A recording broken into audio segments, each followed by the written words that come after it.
Tamén quero resaltar o innovador. O resultado desta representación dos senadores galegos concretas en duracións e 13 preguntas en pleno. O igual de España. A nosa obrigación na votación dos proxectos de lei non saliremos da crisis.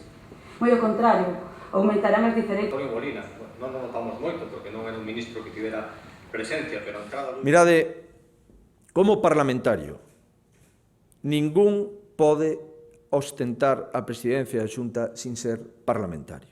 Por lo tanto, antes de ser presidente da Xunta son parlamentario. E eu, como compañeiro voso, como parlamentario, me gustaría, e por eso o vou a facer. Vou a facer unha proposta como parlamentario que creo que a debemos de facer. E na miña condición, tamén, como presidente da Xunta, teño o doble compromiso para facer esa proposta. Creo que temos que reducir o salario dos altos cargos do goberno. Non chega, neste caso, con conxelar os salarios dos altos cargos do goberno. Temos que promover unha reducción de todos os salarios de todos os altos cargos do goberno da Xunta de Galicia. O presuposto de Galicia está baixando. Temos menos ingresos e menos posibilidades que o ano pasado. O presuposto da Xunta de Galicia, en términos xerais, se rebaixa en 3 puntos, un 3%. Pois eu, como parlamentario, vos propoño que apoiedes unha emenda no que se lle rebaixen a todos os altos cargos da Xunta de Galicia os seus salarios un 3%. Creo que a temos que facer e por eso a estou plantexando. A temos que facer.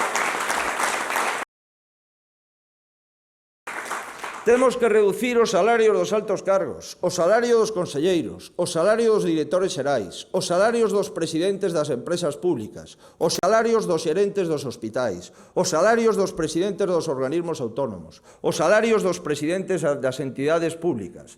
Temos que reducilo nun 3%. Eso supoñe 2.000 euros de media ao ano e eso suporá uns 6.000 euros durante a legislatura. Creo que reducir 1 millón de pesetas durante a legislatura e máis de 2.000 euros ao ano, creo que é o mínimo que podemos facer para ver neste momento os expedientes de regulación de emprego e a contención salarial que se está pedindo dende os sindicatos e dende as empresas. Queridos amigos, en política estamos para servir, non para servirnos. En este momento somos máis útiles rebaixando os salarios de todos os altos cargos dun goberno que conxelando os salarios dos altos cargos dese goberno. Perdemos 4 efectivos. Eu quero lembrar neste momento a Raquel Arias, que nos deixou o 20 de marzo, a Javier y Jesús, que nos deixaron, Javier Guerra e Jesús Vázquez, que nos deixaron o 20 de abril, e a Nada Castro o 7 de maio, pero que non nos deixaron por nada malo, senón porque justamente